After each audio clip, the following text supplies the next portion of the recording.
Halo selamat malam pemirsa, nasib naas dialami seorang remaja di Kabupaten Pangkep, Sulawesi Selatan yang tewas usai melaksanakan tradisi adat dalam acara penyambutan pasangan pengantin. Korban dinyatakan tewas akibat tertusuk badik di dada kiri. Bersama saya Aya Nufus, inilah iNews Malam selengkapnya.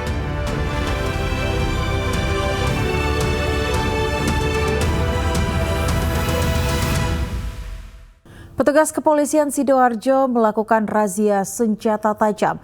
Hasilnya pemirsa, polisi mengamankan sekelompok remaja, 4 orang diantaranya merupakan anak di bawah umur dan 1 orang dewasa. Pelaku ini mengaku kepada polisi membawa senjata tajam untuk jaga diri.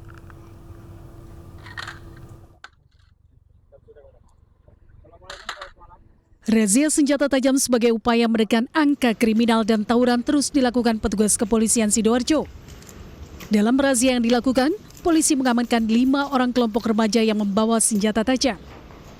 Dari 5 orang remaja yang diamankan tersebut, 4 orang diantaranya masih tergolong di bawah umur dan langsung dikirim ke Badan Pemasyarakatan untuk dilakukan pembinaan. Sementara seorang lagi menjalani proses hukum lebih lanjut. Meski senjata tajam diketahui telah dipersiapkan yang digunakan sebagai senjata untuk tawuran antar kelompok remaja, namun pelaku mengaku senjata tajam tersebut sengaja dibawa untuk jaga diri. Petugas melakukan pengamanan dan melakukan pemeriksaan.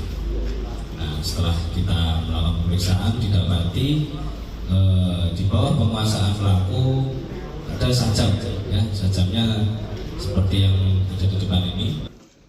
Untuk kepentingan pemeriksaan lebih lanjut, saat ini pelaku diamankan di sel tahanan Polresta Sidoarjo. Berikut sejumlah barang bukti senjata tajam milik pelaku. Dari Sidoarjo, Jawa Timur, Pramono Putra, iNews melaporkan. Unit Perlindungan Perempuan dan Anak Satreskrim Polres Jepara, Jawa Tengah menangkap mucikari di sebuah hotel. Tersangka ditangkap usai memperkerjakan 2 perempuan di bawah umur sebagai pekerja seks komersial.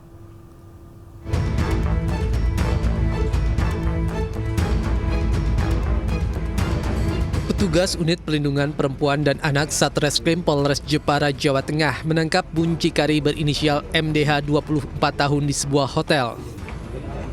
Saat ditangkap, tersangka tengah bersama 2 perempuan di bawah umur yang dijadikannya pekerja seks komersil. Dari hasil pemeriksaan, tersangka menawarkan kedua anak perempuan sebagai pekerja seks komersil dengan memanfaatkan jejaring sosial media. Usai berhasil mendapatkan sasaran pelanggan, tersangka mempertemukan dengan pekerjanya di sebuah hotel. Dari pengakuannya, tersangka baru 2 pekan menjalani aktivitas sebagai muncikari.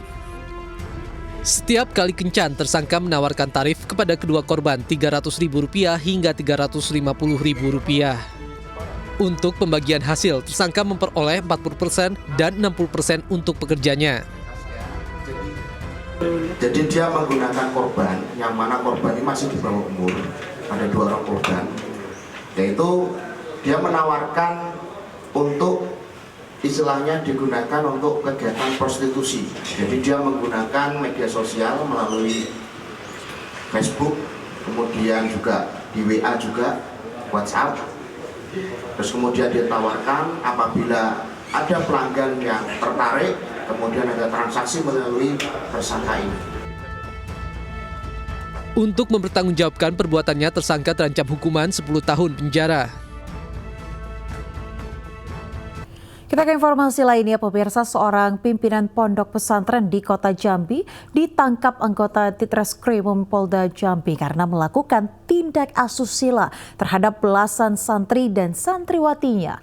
Perbuatan bejat pelaku terungkap usai salah seorang santriwatinya mengalami infeksi pada kemaluannya.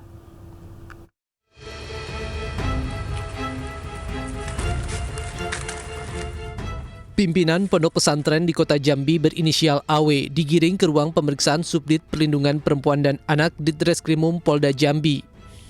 Pria 29 tahun itu ditangkap karena melakukan tindak asusila terhadap 11 santri dan 1 santriwati di rumahnya. Perbuatan bejat pelaku terungkap usai salah satu korbannya menghubungi orang tuanya minta dijemput karena sedang sakit.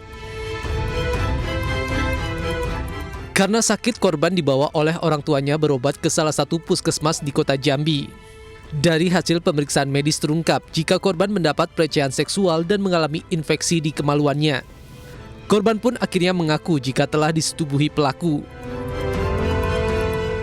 Dari hasil pemeriksaan korban dan saksi terungkap jika ada 11 korban lainnya yang merupakan santri di pondok pesantren tersebut.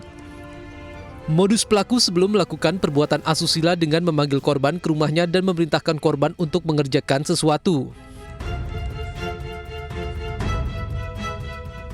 Salah satu korban ada yang mengeluh sakit panas, dibawa ke puskesmas. Rupanya sakitnya itu diawali dari adanya infeksi di alat kelaminnya. Apakah ada iming-iming atau ada seperti apa? Selama ini modusnya adalah korban kebanyakan dipanggil ke kediaman daripada pimpinan pondok pesantren. Kurang lebih selama 2 tahun melakukan kegiatan ini. Atas perbuatannya pelaku terancam hukuman 15 tahun penjara.